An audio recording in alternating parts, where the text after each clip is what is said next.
Bismillahirrahmanirrahim. Assalamualaikum warahmatullahi wabarakatuh.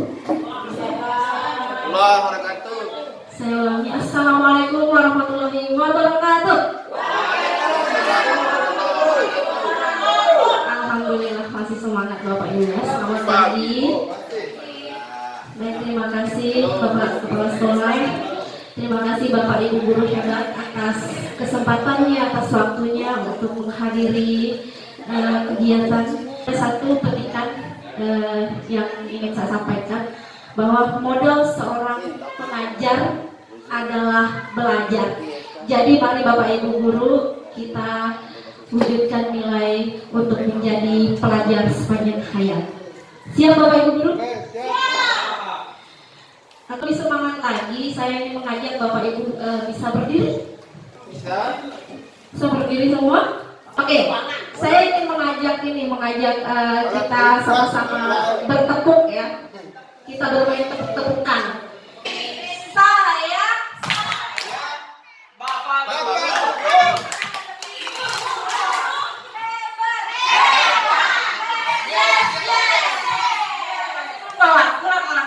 Sekali lagi. Ya, are you ready? 1, 2, 3. Bapak Guru. Ibu Guru. Hebat. Oke, terima kasih tepuk tangan semua untuk kita semua. Beberapa konsep inti dari budaya positif yang akan saya sampaikan di sini. Yang pertama, ada disiplin positif dan nilai-nilai kebajikan universal. Kemudian yang kedua ini mengenai teori motivasi, hukuman, penghargaan serta restitusi. Yang terakhir adalah restitusi adalah sebuah cara menanamkan disiplin positif pada murid. Nah, sebelum kita masuk pada materinya, ini saya ingin mengajak Bapak Ibu ini bermain ya. Bermain ini namanya bermain cobalah buka. Cobalah buka. Nah, langsung semuanya apa ini yang dibuka ini? Jadi silakan cari pasangan Anda. Satu pasang. Artinya 2 orang ya. Tugas Anda adalah mengepalkan salah satu tangan Anda. Ya. Mengepalkan salah satu tangan Anda. Ini waktunya hanya 30 detik ya. Mengepalkan salah satu tangan Anda. Coba Anda bayangkan bahwa Anda menyimpan sesuatu yang sangat berharga di dalam kepala tangan Anda. Jadi sangat berharga di dalam hidup Anda. Ya. Anda perlu menjaga benda tersebut sekuat tenaga karena begitu pentingnya dalam kehidupan Anda. Tugas rekan Anda ya, mencoba dengan segala cara membuka kepala tangan Anda. Ya.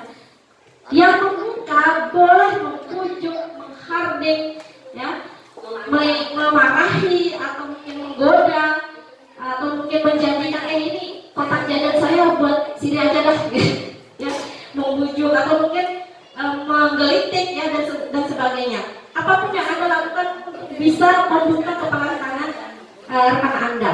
10 detik dari sekarang. Tak bisa dibuka. Waktunya berakhir. Sudah cukup? Apakah Anda atau B membuka kepala tangan Anda? Mengapa?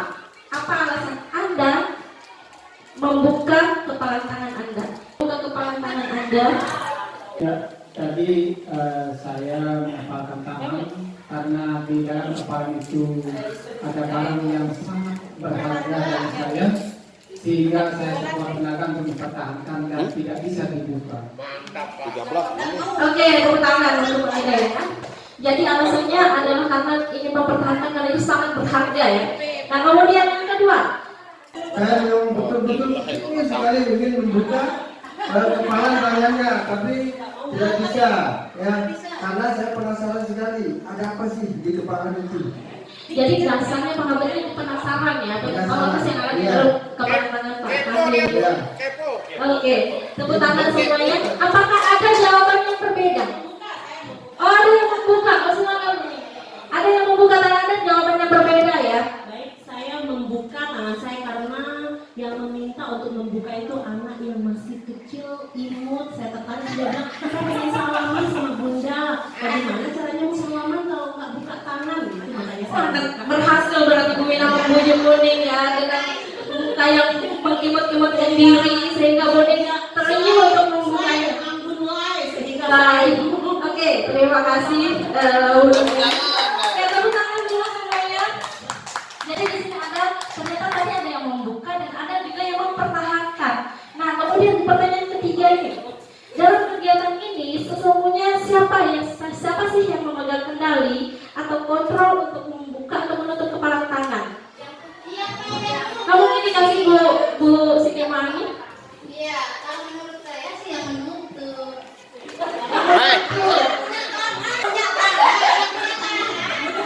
Yang punya tangan, yang kamu tuh yang punya tangan.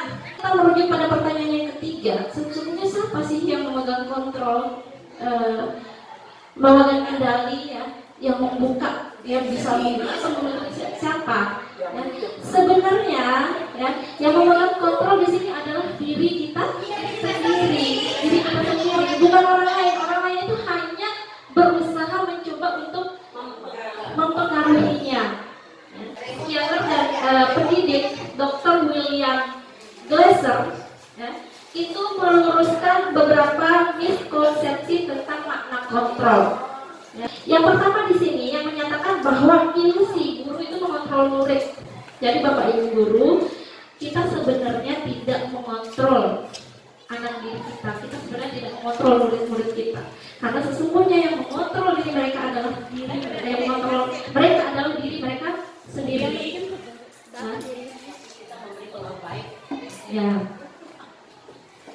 Nah, kemudian miskonsepsi yang kedua, ilusi bahwa semua penguatan positif, efektif dan bermanfaat. Penguatan ini hanya berlaku dalam jangka pendek. Ya, jadi tidak berlaku untuk jangka panjang, hanya sesaat itu saja. Ya. Nah, kemudian yang ketiga, ilusi bahwa kritik dan membuat orang merasa bersalah dapat menguatkan karakter. Bagaimana kita merubah paradigma stimulus respon kepada pendekatan teori kontrol? Nah, di sini kita bisa melihat bahwa dalam stimulus respon itu memandang kebutuhan kita ini sama. Jadi ternyata selama ini kita memandang semua siswa itu sama. Jadi dia harus bisa memahami teori ini yang kita inginkan. Jadi kita sedikit agak memaksakan kehendak kita ya. Kemudian teori kontrol kita rubah dalam teori kontrol di mana kebutuhan kita itu ternyata berbeda. Kemudian semua orang melihat hal yang sama. Di dalam teori kontrol setiap orang memiliki gambaran yang berbeda.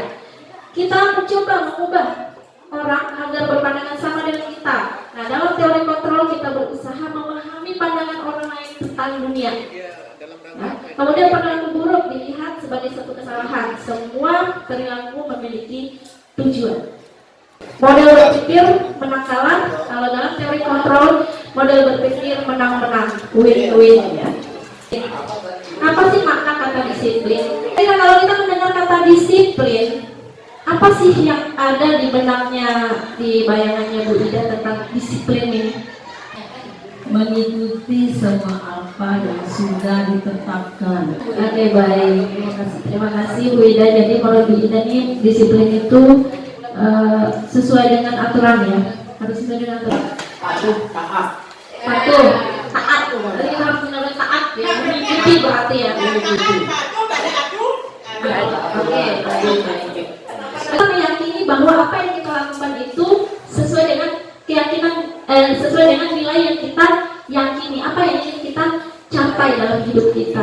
Nah, sementara kalau kita sudah memiliki disiplin dari dalam diri kita, memahami nilai apa yang kita yakini, ya, maka disiplin yang akan kita jalan dalam hidup kita ini akan berpengaruh dalam jangka panjang.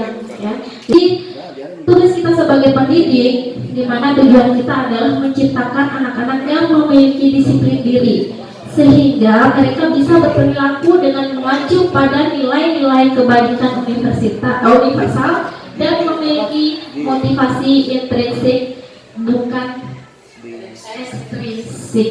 Jadi kita menghindari bagaimana kita memberikan motivasi ekstrinsik ini. Bila di sekolah Anda tidak ada peraturan yang mengharuskan guru datang tepat waktu dan tidak ada surat teguran bagi guru yang datang terlambat dan tidak ada atasan yang memuji Anda, apakah Anda akan tetap datang tepat waktu untuk mengajar murid-murid Anda? Baik. Saya akan jawab.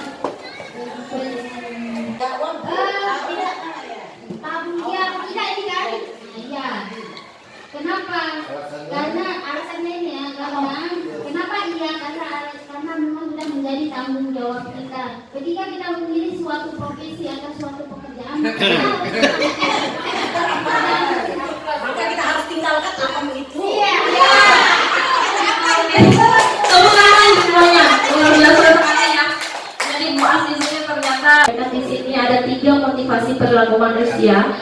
Jadi menurut Dian Gosens dalam bukunya Restructuring School Discipline menyatakan ada 3 motivasi perilaku manusia. Yang pertama di sini tujuannya adalah untuk menghindari ketidaknyamanan atau hukuman. Ya.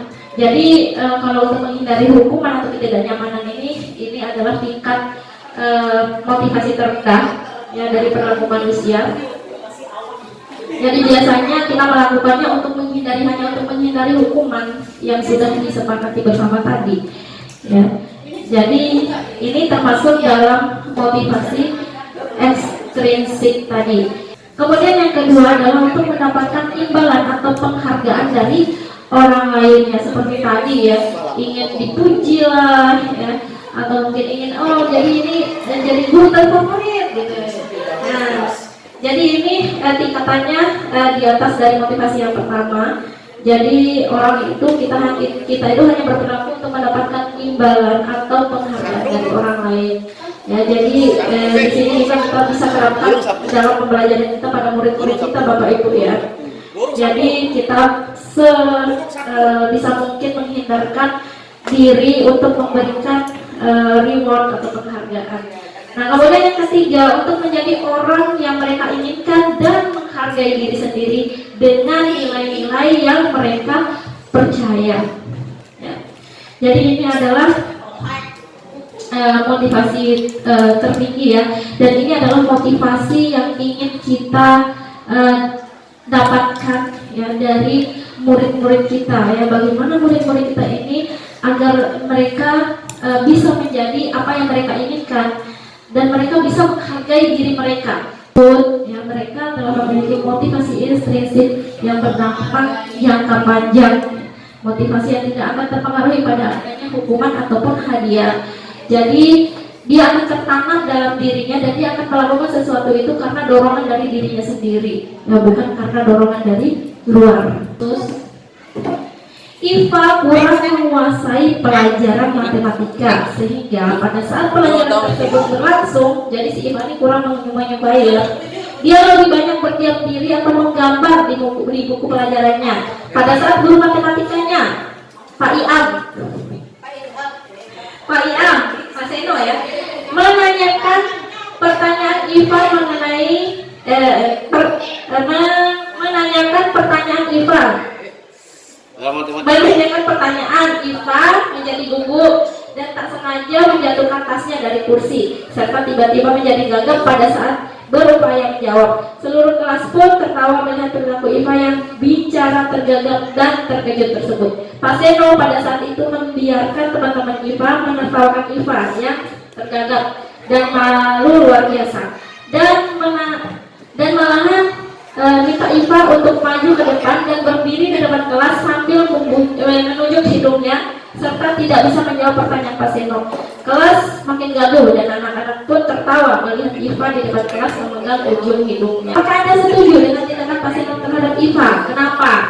Nah, menurut Anda tindakan Pak Seno terhadap Iva adalah sebuah hukuman ataukah konsekuensi? Kenapa alasannya? Kalau menurut saya sih setuju, ya setuju karena jadi seorang guru ketika menghadapi anak yang tidak fokus, itu jangan sampai kita melewati ya memberikan sanksi-sanksi karena sekarang ini kita harus mentaati aturan atau undang-undang. Ketika kita seandainya kita memarahi anak, maka kita akan kena dengan hukum. Kemudian kalau kita melihat seorang anak itu ketika belajar, kemudian dia tidak fokus. Ya, kalau tidak fokus, maka tentunya karakter seorang guru itu tidak mau kalah lah. Jadi harus mampu bagaimana memberikan anak itu motivasi supaya dia dari yang tidak mau belajar jadi mau belajar. Itu. Oke, baik. Terima kasih Pak Habir. Terima kasih Pak Habir. Jadi sepertinya kalau saya menyimpulkan Pak Habir ini setuju ya dengan motivasi yang pertama tadi ya. Ya, jadi berarti Pak Habir ini memilih motivasi terendah ya untuk anak didiknya ya. Ya, jadi motivasi ekstrinsik tadi yang memberikan hukuman. Nah, mungkin Pak Meta ini mau berbicara. Saya pada posisi tidak setuju karena persoalannya kita justru dengan membiarkan siswa yang akan melakukan bullying dan begitu, dan itu akan menjatuhkan mental siswa. Dalam kondisi ini kita punya banyak metode, tidak selalu hukuman menjadi orientasi daripada perbaikan para siswa. Terima kasih. Oke, baik, terima kasih Pak Meta, jawaban yang luar biasa. Jadi di sini ada dua pendapat ya. Jadi tadi ada yang menyatakan bahwa Pak Habir setuju nih, Pak Meta juga tidak setuju ternyata. Nah, coba kita perhatikan di sini bagaimana hukuman, apa sih perbedaan hukuman, konsekuensi dan restitusi. Hukuman, konsekuensi dan restitusi, apa perbedaannya? Nah, menurut si penulis ini bahwa dalam hukuman ternyata akan memberikan identitas gagal kepada murid. Dan sementara dalam penerapan konsekuensi dan restitusi dia akan menciptakan identitas sukses ya. Nah, di sini dalam pendisiplinan ya. Nah, di sini bisa kita lihat identitas gagal seperti apa ya. Sesuatu yang menyakitkan harus terjadi. Nah, kalau kita lihat dari kasus yang tadi Iva ditertawakan sama teman-temannya, itu akan berdampak psikologi terhadap Iva ke depannya. Mungkin dia akan merasa malu, mungkin dia akan bisa jadi dia akan terdiam ya, berdiam diri atau menjauh dari teman-temannya, karena kemudian mungkin ke depannya dia tidak akan mau lagi berbicara karena takut ditertawai dan sebagainya. Nah, di sini akan memberikan situasi menyakitkan ya kepada anak. Nah, sementara jika kita menerapkan konsekuensi ya, sesuatu harus terjadi. Konsekuensi ini apa sih? Konsekuensi ini adalah sesuatu yang harus dijalani dan diterima oleh anak itu atas dasar kesepakatan awal. Jadi sementara kalau restitusi itu merupakan pilihan. Jadi kita memberikan pilihan kepada anak. Ya, jadi restitusi ini adalah tingkatan tertinggi untuk menemukan motivasi intrinsik kepada anak. Dan hukuman itu tidak membuat anak itu tidak nyaman. Ya, kalau konsekuensi tidak nyaman untuk jangka pendek. Jadi kalau konsekuensi itu masih ada ketidaknyamanannya, dan kenyamanannya itu hanya berlangsung sesaat saja kalau konsekuensinya. Sementara kalau kita menerapkan restitusi, maka itu akan memberikan penguatan kepada murid dalam jangka waktu yang panjang. Korban akan mendapatkan keadilan kalau kita menerapkan hukuman. Ya, sementara kalau kita menerapkan konsekuensi, itu korban bisa diabaikan. Ya. Kemudian kalau kita menerapkan restitusi, korban akan mendapatkan ganti. Jadi dia akan mengetahui nih, oh jadi kesalahan saya tadi apa? Oh jadi ini saya harus memperbaiki kesalahan saya dengan cara ini ya, sehingga anak tersebut tidak seperti terpaksa ya. Jadi dia akan berpengaruh pada jangka panjangnya. Kemudian murid akan tersakiti jika kita menerapkan hukuman. Kemudian kalau konsekuensi, anak dibuat tidak nyaman. Yang tidak nyaman dengan aturan atau konsekuensi yang kita buat tadi. Nah, kemudian kalau restitusi, anak mendapatkan penguatan, jadi ada penguatan yang dia dapatkan. perilaku pasif agresif. Kemudian sistem tidak akan berjalan bila murid tidak takut. Jadi kalau kita menerapkan hukuman itu tidak akan berjalan. Kalau murid tidak takut itu ya tidak akan berjalan, dia akan terus mengulanginya lagi. Konsekuensi memerlukan monitoring dan supervisi terus-menerus dari guru. Jadi ada data di sini kalau konsekuensinya itu. Misalnya, oh kamu sudah 3 kali melanggar peraturan ini. Jadi kamu tahu kan apa peraturannya? Seperti itu kalau konsekuensi. Dan hal sementara kalau restitusi, murid itu belajar bertanggung jawab atas perilakunya. Ya, jadi misalnya kalau dia sudah berbuat salah, kita harus mengetahui dulu nih, kenapa sih kamu berbuat salah. Ya, jadi kita kuatkan dulu identitasnya. Ya. Nah, kemudian apa yang dia butuhkan di situ? Oh, kamu tahu nggak ini kamu sudah berbuat salah, sudah melanggar aturan. Oh iya. Nah, bagaimana kita bisa menawarkan atau memberikan pilihan kepada anak untuk memperbaiki perilaku yang sudah dia perbuat tadi. Ya, jadi anak akan mendapatkan penguatan di situ, Bapak Ibu. Kalau dalam hukuman biasanya itu awas kalau dilakukan lagi ya, nanti awas matiin bi. Nah, ternyata itu salah satu hukuman ternyata. Awas kamu ya. Nah, kemudian kalau hukuman model paksaan, jadi sedikit dipaksakan gitu. Kemudian mendorong menyalahkan diri. Jadi dia murid itu akan menyalahkan dirinya atas perilaku yang sudah dibuatnya. Nah, sementara kalau di konsekuensinya itu posisinya diametral, Bapak Ibu. Jadi karena tadi di konsekuensinya ini kita sudah buat kesepakatan kan. Jadi dia harus melaksanakan apa yang sudah dia sepakati. Nah, di sini lakukan apa yang saya katakan. Jadi Bapak Ibu memberikan satu solusi dan mengharuskan anak untuk melakukannya. Kemudian dalam penerapan restitusi maka akan menghasilkan langkah positif, ya. Apakah hal ini yang sesungguhnya ingin kamu lakukan? Jadi ya, si anak akan mendapatkan identitas diri. Mencatat 100 kali di dalam buku kalimat saya tidak akan terlambat lagi. Hukuman atau konsekuensi?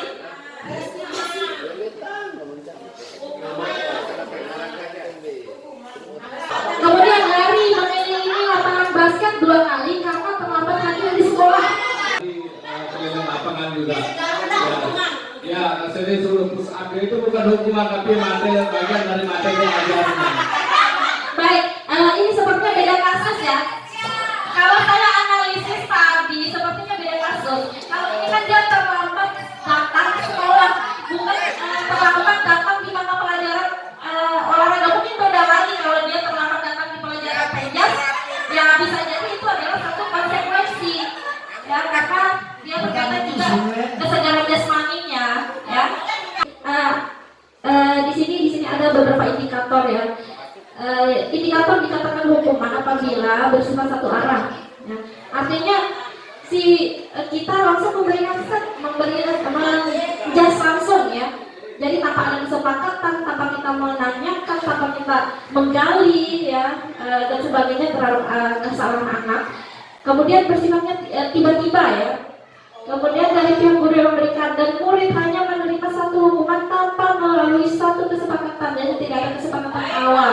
Restitusi ini adalah proses menciptakan kondisi bagi murid untuk memperbaiki kesalahan mereka sehingga mereka bisa kembali pada kelompok mereka dengan karakter yang lebih kuat.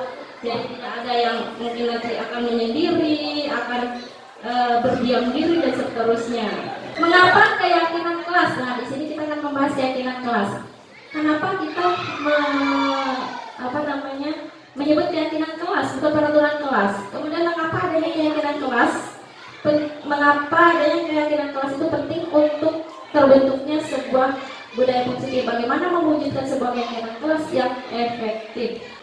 Karena di kelas itu kita itu ada istilah guru sama murid di dalam kelas itu bukan kita memberi peraturan ya, tapi keyakinan sama guru dan muridnya.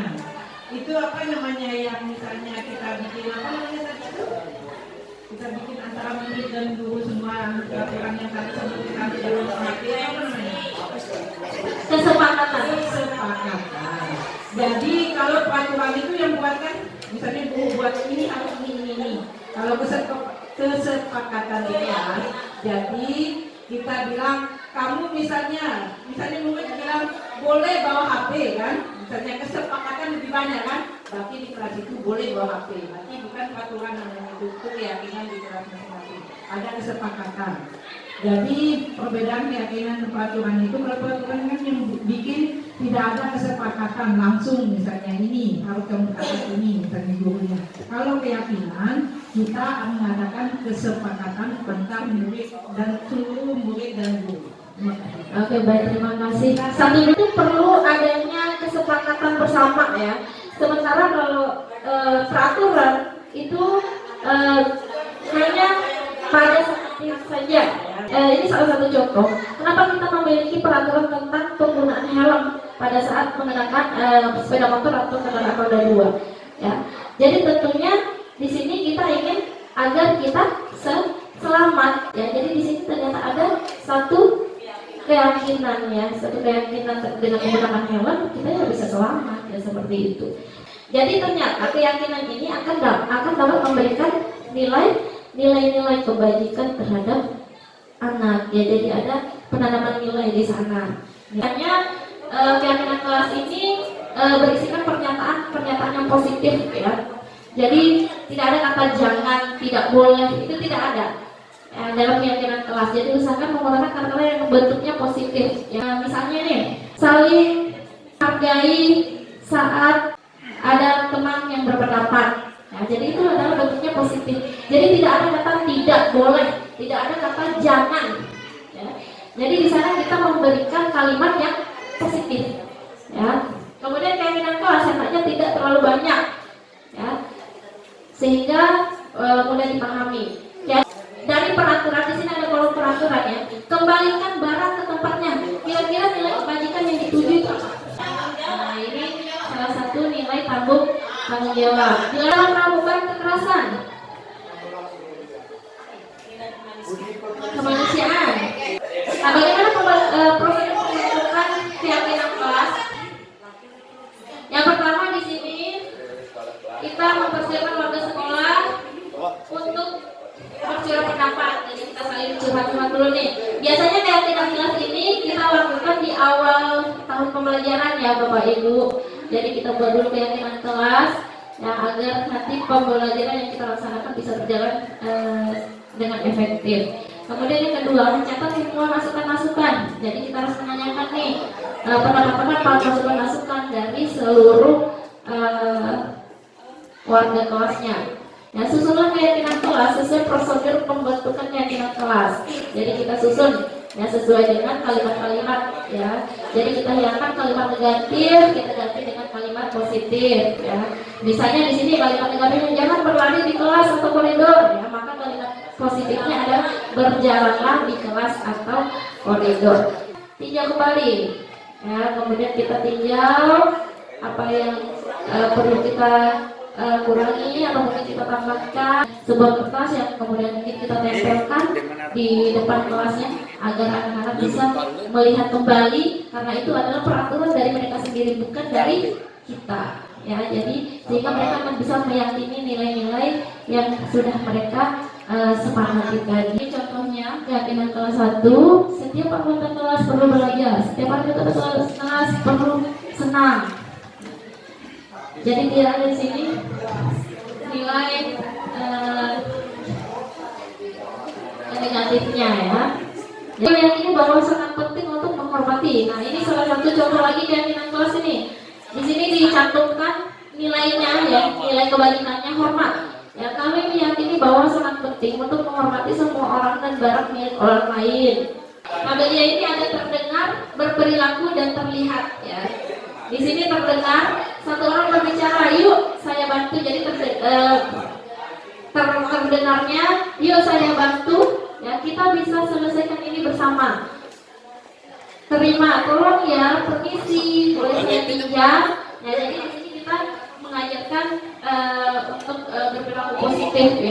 Mendikbud. Kalau menurut pendapat saya, Bu Ambar itu harus menganalisa dulu kasus yang terjadi pada Doni ini. Apa alasannya yang pertama? Apa itu yang menyebabkan si Doni melakukan pemalakan? Setelah mengetahui sebabnya, bisa jadi mungkin Doni ini kan basic keluarganya tidak mampu, mungkin ibu bapaknya sudah meninggal, lalu dia belum sarapan sehingga dia melakukan hal tersebut. Terus mau minta duit ke keluarga, tidak ada yang ngasih. Nah, setelah tahu itu apa penyebab Doni melakukan pemalakan tersebut, maka pihak sekolah mencari solusi. Mungkin ada dana di pos yang bisa menangani kasus si Doni, supaya si Doni bisa teramankan dulu perutnya, karena sangat identik ya kita melakukan kemaksiatan apabila kita kelaparan, ya seperti itu. Jadi pihak sekolah mencarikan solusi. Nah, setelah mendapatkan solusi, kita lihat nih perkembangannya. Setelah Doni dikasihkan jalan keluarnya, bisa mengcover kelaparannya itu, lalu dia masih melakukan perbuatan itu, berarti ini something wrong, ada sesuatu di dalam diri si Doni. Baru itu kita carikan ahlinya untuk meluruskan pribadi si Doni ini. Bisa jadi semacam kayak dia kleptomania lah, semacam ada penyakit kejiwaan lah, ini perutnya sudah terisi, yang sudah punya, masih malak. Nah, itu cariin lagi tenaga, jangan dulu dihukum apa, ini kurikulum merdeka, nggak usah hukum deh, jadi guru itu yang sly and anggun lah. Sekian dan terima kasih. Bila di topik hidayah, wassalamualaikum warahmatullahi wabarakatuh. Yang sangat luar biasa ya, dari beberapa pendapat tadi. Tepuk tangan dulu dengan kita semua.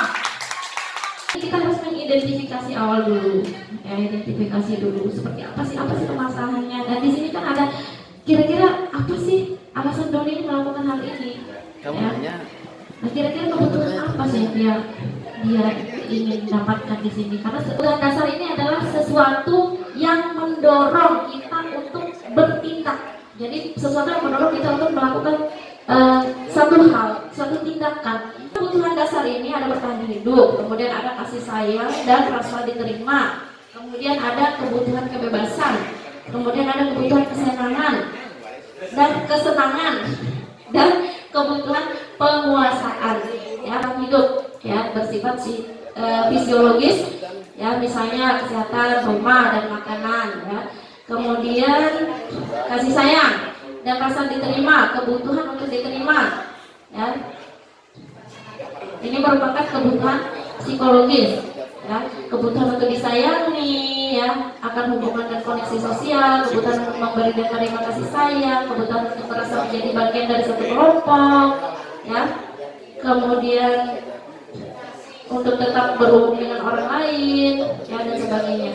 Kemudian untuk kebutuhan penguasaan, ya, ini kebutuhan pengakuan atas kemampuan. Jadi Bapak Ibu di sini kaitannya dengan murid-murid kita, ya, ini berhubungan dengan kekuatan untuk mencapai sesuatu. Jadi penguasaan anak itu berbeda-beda ya Bapak Ibu, kebutuhan penguasaannya. Jadi ada mungkin yang penguasaannya lebih tinggi, rendah, dan menengah, ya. Jadi kebutuhan penguasaan ini yaitu menjadi kompeten, menjadi terampil, diakui atas prestasi dan keterampilan kita, ya, didengarkan dan memiliki rasa harga diri. Itu ada 5 posisi kontrol yang diambil oleh seorang guru, ya. Biasanya dalam posisi penghukum, ya, biasanya ada yang merasa bersalah, ya, biasanya pada posisi penghukum. Nah, hasilnya jika kita menempatkan diri kita sebagai posisi penghukum, maka kemungkinan murid kita akan marah dan menendam biasanya, ya. Coba Bapak Ibu kembali lagi mengingat lagi hal-hal yang ketika Bapak Ibu sekolah, ya. Nah, kemudian yang kedua, validasi tindakan yang salah. Nah, kita bertanya dulu nih, apa alasannya, sehingga kita bisa menentukan kenapa sih dia berbuat salah ini. Oh, ternyata anak ini berbuat salah atas dasar ada satu kebutuhan yang ingin dia dapatkan seperti itu. Nah, kemudian yang ketiga menanyakan keyakinan. Jadi keyakinan sudah dibuat, kita tanyakan dia paham nggak dengan keyakinan atau kesepakatan yang telah dibuat bersama. Ya. Kemudian apa konsekuensi yang sudah dibuat. Nah, setelah itu kita tanyakan kembali apa tindakan yang bisa dia perbuat untuk memperbaiki kesalahannya. Jadi anak itu dibuat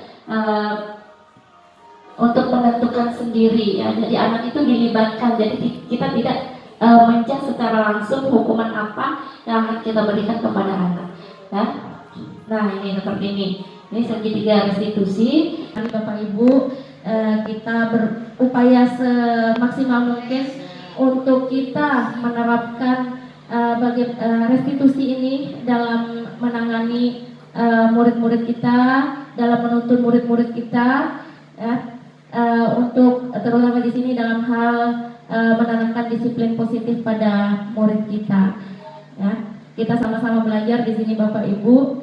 Mari Bapak Ibu guru hebat, kita berupaya menjadi guru pembelajar sepanjang hayat.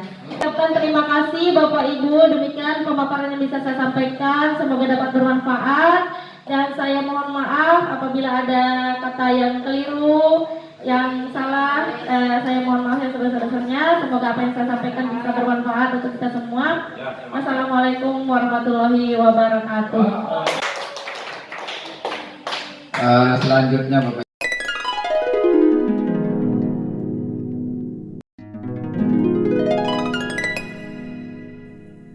Bismillahirrahmanirrahim. Assalamualaikum warahmatullahi wabarakatuh.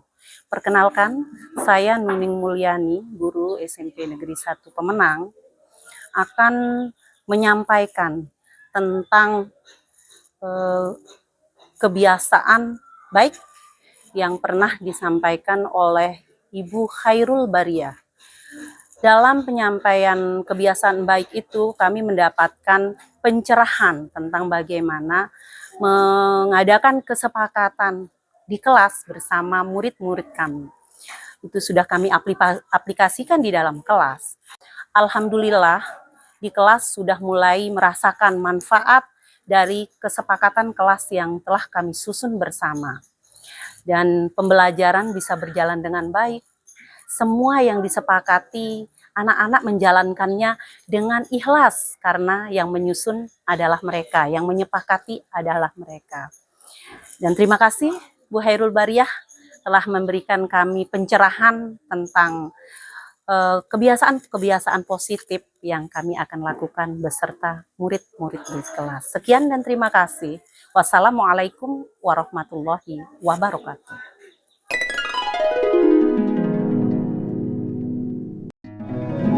Assalamualaikum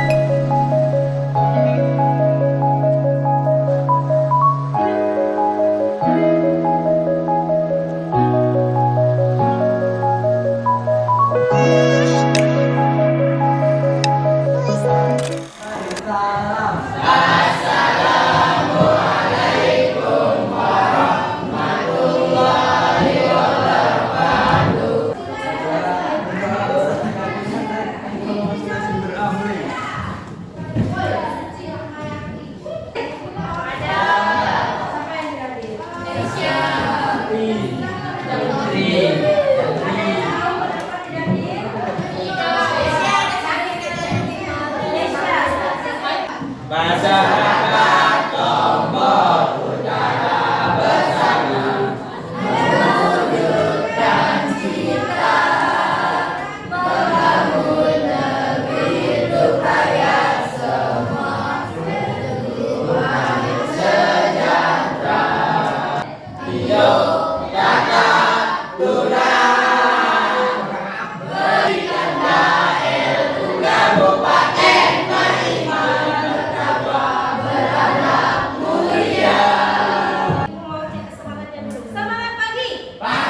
kelas, ya, atau keyakinan kelas.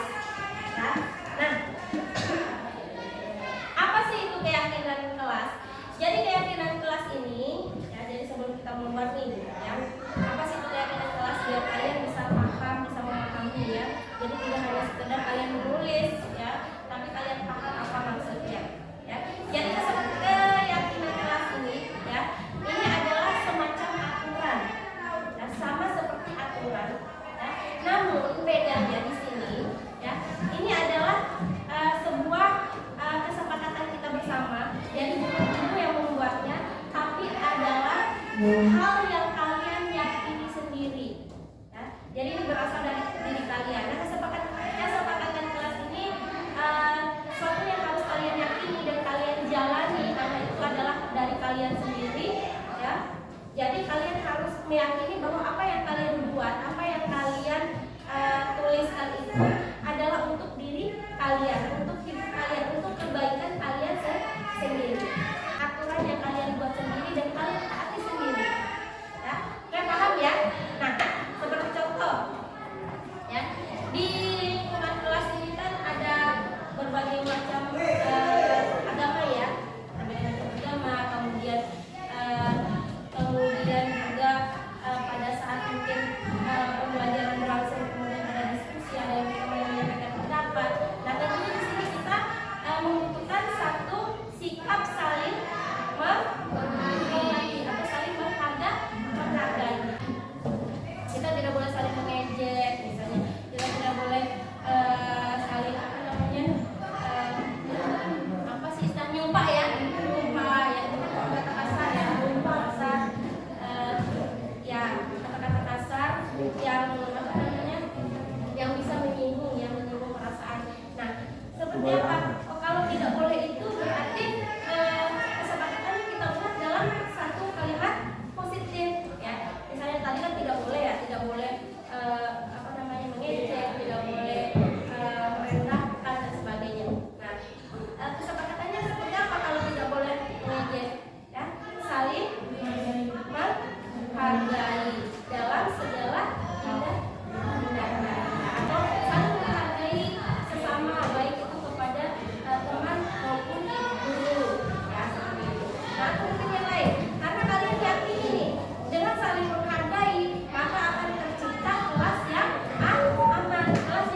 Kalimat-kalimat yang sudah kalian buat tadi kan ada yang tidak boleh atau dilarang. Nah, itu adalah sebuah kalimat negatif.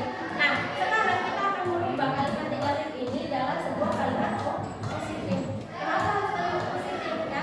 Karena dengan kalimat positif itu kita akan bisa meyakini dari kalimat tersebut kita bisa menjalankannya dengan ikhlas.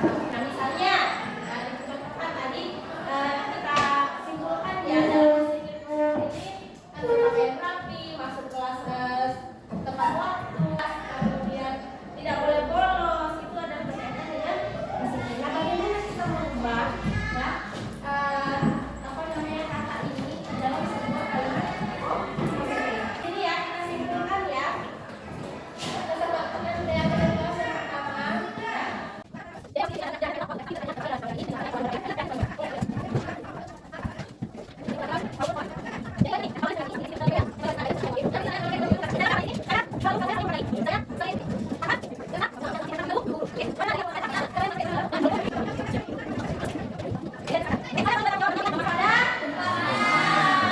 Kemudian meminta izin sebelum semuanya. Ibu minta semuanya membaca dengan penuh keyakinan, dengan penuh rasa tanggung jawab, ya, dan dengan penuh menghayati apa yang sudah kalian buat.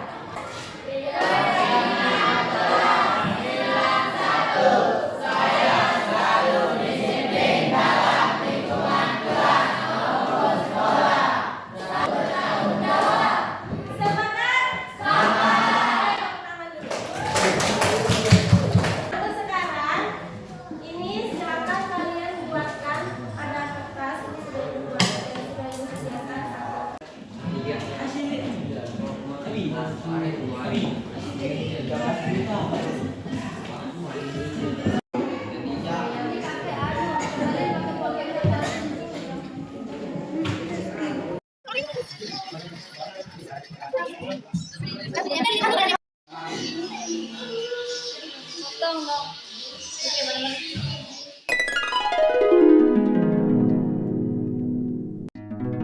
Assalamualaikum warahmatullahi wabarakatuh. Perkenalkan, saya Maya Anggiani Agustin dari kelas 91. Dengan dibuatkannya keyakinan kelas, saya dan teman-teman bisa lebih disiplin dan merasa lebih baik. Selain itu, kelas juga lebih nyaman dan tentram. Perkenalkan, saya Tiara dari kelas 91. Saya merasa senang dengan adanya keyakinan kelas. Kelas kami terasa memiliki suasana baru yang sebelumnya tidak pernah kami rasakan.